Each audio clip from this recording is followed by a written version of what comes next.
Hello everybody, I am back for another weekly real estate tip discussion, whatever you want to call it.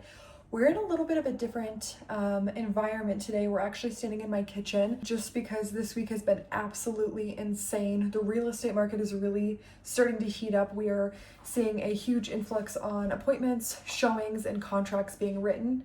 Additionally, we are getting ready for one of our annual client appreciation events, but I didn't want to miss another weekly video and get this out in the weekly email. Today we are going to talk about the proposed $25,000 first-time home buyer down payment assistance that the Democratic ticket has put as one of their policies on their platform.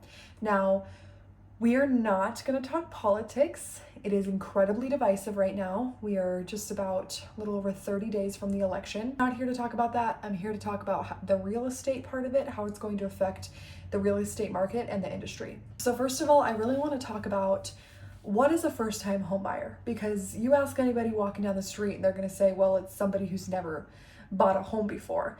But for the state of South Dakota and for many states, they actually have a little bit of a different definition. So we're first going to talk about what is classified as a first-time home buyer. We're going to talk about what down payment assistance programs already are in effect both in South Dakota and nationwide. And then I'm going to give you my opinion based on the data and the articles and the research that I have read through on this proposed policy. So first and foremost, like I said, most people consider first-time home buyers as somebody who's never bought a home before. In the state of South Dakota, we have a down payment assistance program for first-time home buyers, called South Dakota Housing. In order to be a part of the first-time homebuyer program, you have to fit 4 categories. Number 1, you cannot have owned a home within the last 3 years. So you heard that right. It's not never have owned a home before. You just cannot have owned a home in the last 3 years to qualify for South Dakota Housing. Number 2, your income has to be less than the South Dakota Housing Income Guidelines. And I'm going to link that website down below so that you can, take a look and see how maybe that would compare to the income that you're making. The purchase price must be less than $385,000. And again, this is just for South Dakota. And number 4, your minimum credit score of $620,000. South Dakota Housing also has a down payment assistance for repeat home buyers is what they call them. And there are 3 main categories that they need to hit in order to qualify for this. Number 1, income limit of less than $114,000 and change for a family of 2 or less, or $133,000 and some change or less for a family of 3 and more. And that includes both parents, children, so on and so forth. Second thing is your purchase price limit is $460,000 and you must have a minimum credit score of 620. So South Dakota Housing actually has down payment assistance for both your first-time home buyers, which is not really your first-time home buyers, and repeat home buyers. So if you've bought sooner than that 3-year, time frame that they have there. First, want to get it out of the way that this $25,000 down payment assistance, whatever it would actually look like if it were to get passed and put into law, it's not the first of its kind. Most, if not all, states have something similar already. And if they don't have something similar to South Dakota Housing, something else that we have in South Dakota and other rural areas is called rural development.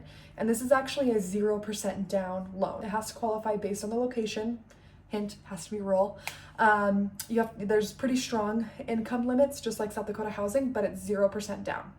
Now, if you remember from my other video I made a few weeks back about different loan type programs, 0% down doesn't mean no money to the table.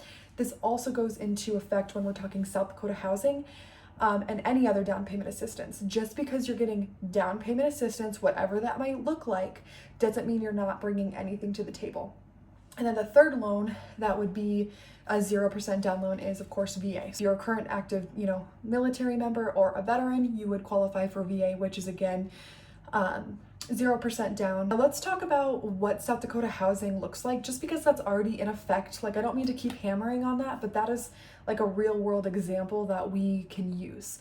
So South Dakota Housing is a silent second mortgage. It's not free money and it has to be paid off when you sell the house.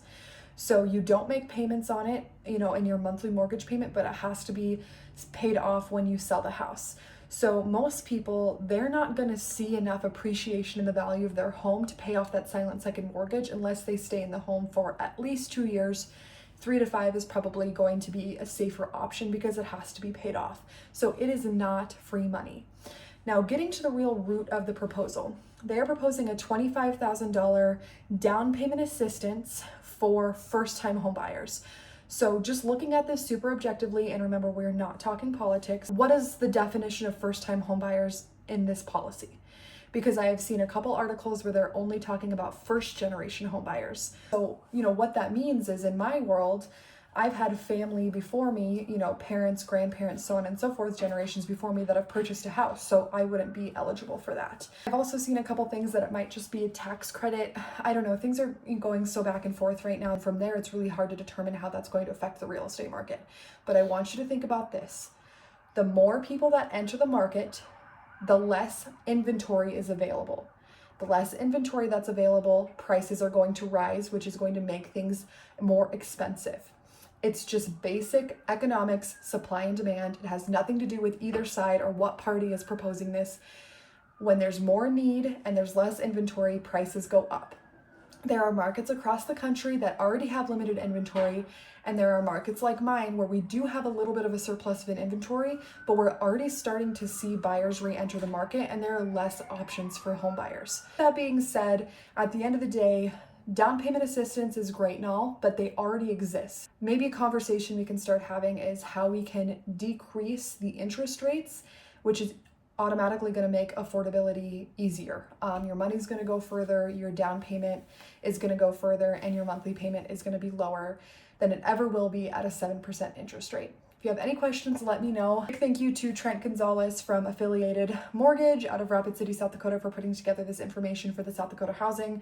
I'm going to tag the South Dakota housing information down below, along with a synopsis of the down payment programs we talked about today, as well as his information. If you're on the fence for this proposed down payment assistance, come talk to me because it already exists. Talk to you guys next week.